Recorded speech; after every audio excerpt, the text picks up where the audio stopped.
오늘도 8월 28일 새날을 주신 하나님께 감사드립니다. 하나님께서 이스라엘 선지자에게 성전 예배만 말씀하신 것은 아니었습니다. 실제적인 생활과 삶의 중요한 기반도 말씀을 해 주셨습니다. 13절 말씀 보니까요.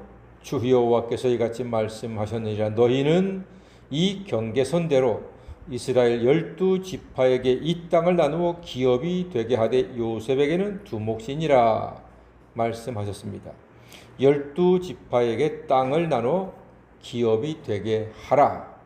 하나님의 뜻이었습니다. 그래야죠. 땅은 집을 짓고 농사해서 자식을 키우고 대대로 살아가야 할 삶의 터전입니다.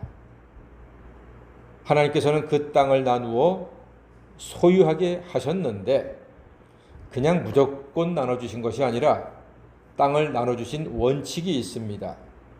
먼저 14절 말씀 보니까 이게 중요합니다.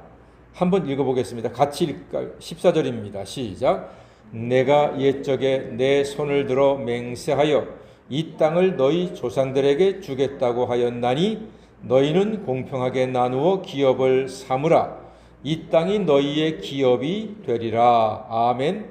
두 가지가 중요한 원칙이 들어 있습니다. 먼저 하나님께서는 내 손을 들어 맹세하여 이 땅을 너희 조상들에게 주겠다고 하였다 그랬습니다. 이 말인즉슨 하나님의 언약을 따라 땅을 주셨다는 말입니다. 땅을 주신 근거가 하나님이 이스라엘에게 약속했다. 주겠다고 내가 언약을 했다. 이 언약의 말씀을 따라서 땅을 나누어 주겠다 말씀하시는 겁니다. 그러니까 하나님께서는 말씀 속에서 많은 약속을 하신 거지요. 그래서 하나님 말씀을 많이 읽고 듣는 사람이 하나님의 약속을 더 많이 선물로 받게 된다는 것입니다. 모르면 몰라요. 모르면 이게 하나님의 은혜와 축복인지 몰라요. 길을 몰라요.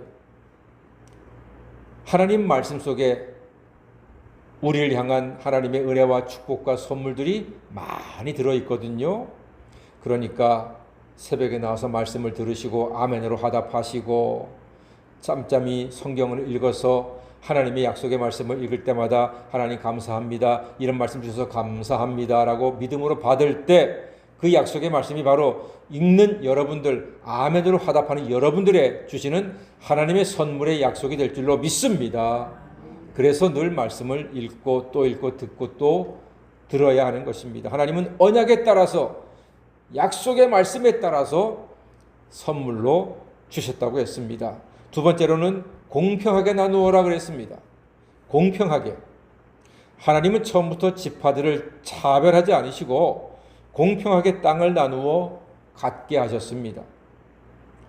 자식에게 유산 나눠줄 때 우리 부모님들도 공평하게 하셔야 합니다. 요즘은 아들, 딸 구별하지 않습니다. 공평하게 유산을 나누어 주게 되어 있습니다. 그게 법입니다. 만약에 한 자식이 이뻐서 더 주잖아요. 그러면은 부모님 돌아가신 다음에 자식들이 원수가 됩니다. 왜 네가 더 가졌느냐? 네가 뭐라고 더 가졌느냐? 나눠줘라. 싸웁니다. 소송합니다. 소송 들어갔다 하면 이건 원수가 됩니다. 완전히 원수보다 남보다 더 악하게 됩니다.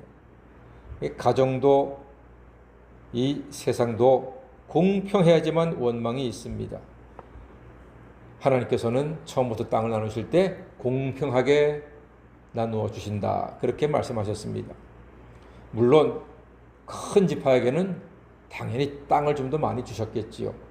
좀 작은 지파에게는 좀 작은 땅을 주었겠지요. 하나님의 공평은 똑같이 나눠주는 게 아니라 형편에 맞게 하는 겁니다. 큰 지파에게 작은 땅을 주신다면은 그거는 큰일 나지 않겠습니까? 물론 작은 지파는 작은 땅이 충분히 살아갈 터전이 되지만 큰 지파에게는 작은 땅 가지고는 안 되거든요. 넓은 땅을 주셔야 되는 겁니다. 그러니까 하나님께서는 그 공평이라는 게 자로 잰 듯한 똑같은 공평이 아니라 많은 지파에게는 좀 더 많이 주시고 좀 작은 지파에게는 작게 주시는 그런 의미가 담겨져 있습니다.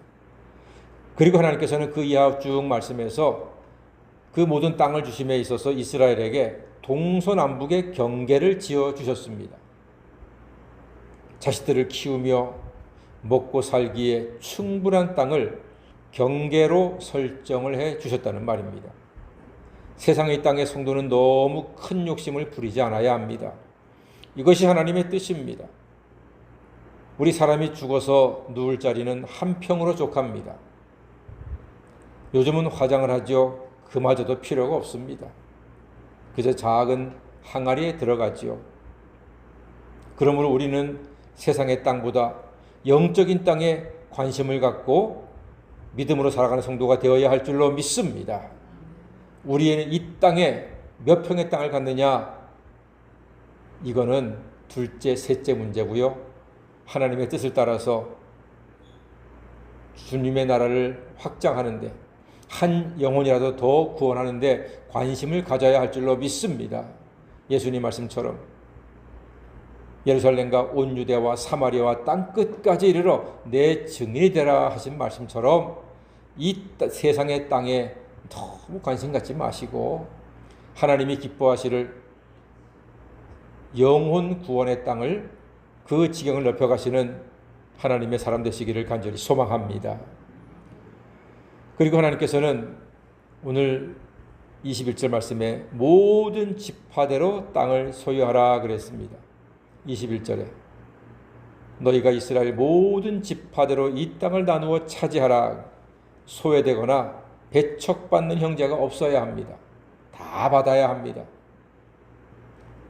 그러면서 하나님이 중요한 것을 하나 당부하십니다. 23절 말씀해 보니까 타국인이 머물러 사는 그 지파에서 그 기업을 줄지니라 말씀하셨습니다. 타국인, 외국인에게도 기업을 주라는 말입니다. 이방인과 약자를 배려하는 것은 사랑의 신 하나님의 뜻입니다. 우리 주변에도 많은 다문화 가정들이 있습니다. 그들을 배려하고 섬기는 것은 하나님께서 기뻐하실 뜻입니다.